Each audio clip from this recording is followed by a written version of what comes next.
Fact of the matter is के justice काजी Pfizer साहब जो हैं उनका हम ख्याल जो ग्रुप था सुप्रीम कोर्ट में, उसकी तो वर्डिक्ट की डिफीट हुई ना, क्योंकि एजाजुल हसन साहब का जो हम ख्याल ग्रुप था उसकी बहुत बड़ी विक्ट्री हो गई। वो 8-7 से जो हुई है, जो रेट्रोस्पेक्टिव नहीं अपना अब हो सकती अपील वगैरह, तो ये तो कोई ज़रूरी नहीं है कि चीफ जस्टिस का दिल जो मर्ज़ी हो, 8 जजेस उनके खिलाफ वोट तो दे सकते हैं। ये तो हमने देख लिया अब।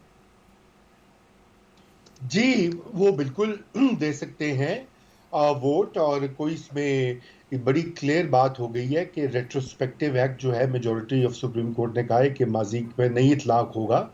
मगर देखिए यहाँ पर और भी इलेक्शन, चूंकि इलेक्शन एक्ट में जो तरमीम की गई है उसको भी कोर्ट कंसिडर ज़रूर करेगी। आपने देखा है कि जस्टिस काजी फायज ईसा जो है वो पार्लियामेंट को अहमियत देते हैं और उसके फैसलों को और उसके बनाए हुए कवानीन को रद्द नहीं करते। जैसे कि पहले हम देख चुके हैं, एक वतीरा रहा है सुप्रीम कोर्ट में। तो इस बार ये यकीनन है कि लेकिन उसको रजा, ड्यू वो कंसिडर। कानून जो आइन का हिस्सा नहीं है, एक इदारे के एक्ट में है, उसको और सुप्रीम कोर्ट की रूलिंग है, वहाँ पे ज़रा सा फ़र्क है। जी, फर्क बिल्कुल है। देखिए ना, फर्क देखिए, इशू एट हैंड क्या है।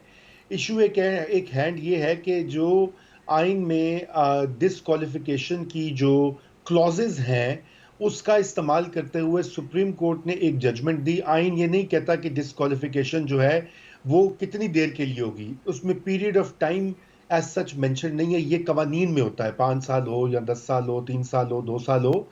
और उसमें सुप्रीम कोर्ट ने उसकी तशरीह ऐसे की और इस तरीके से की कि उससे एक नई रवायत भी पैदा हुई और साथ में एक ड्रैकोनियन, खुद साबिक चीफ जस्टिस बंदियाल जो हैं उस फैसले को ड्रैकोनियन कह चुके हैं। ये उनके अल्फाज थे जब उन्होंने फैसल वाडा का केस हैंडल किया। और उस केस में नज़ीर है कि उन्होंने उसको एक टर्म के लिए ही डिस्क्वालीफाई किया। तो यकीनन ये मामला सुप्रीम कोर्ट इसको कंसिडर ज़रूर करेगी कि क्या सुप्रीम कोर्ट ऑफ पाकिस्तान जो है वो इस तरह की आइन की इतनी ड्रास्टिक या ड्रैकोनियन इंटरप्रिटेशन कर सकती है या नहीं कर सकती। ये एक केस ज़रूर है और ये बनेगा। और इसमें ज़रूरी नहीं कि वो पिछले वाले फैसले की अपील हो, बल्कि ये इसी मैटर पर होगा जो आप बात कह रहे हैं कि क्या इलेक्शन एक्ट में की गई तरमीम या नया जो कानून है वो उसका सुप्रीम कोर्ट क्या व्यू लेगी। जी मुबशर। अब्दुल कादिर बलोच साहब, खुर्शीद शाह साहब कह रहे हैं कि जिस तरह मियाँ साहब वापस आ रहे हैं, लगता है वो ट्रैप हो रहे हैं, और काफ़ी लोग उनको वज़ीर आज़म बनने की मुबारकबाद दे रहे हैं। आप लोग कह रहे हैं वो ट्रैप हो रहे हैं। ट्रैप कैसे हो रहे हैं?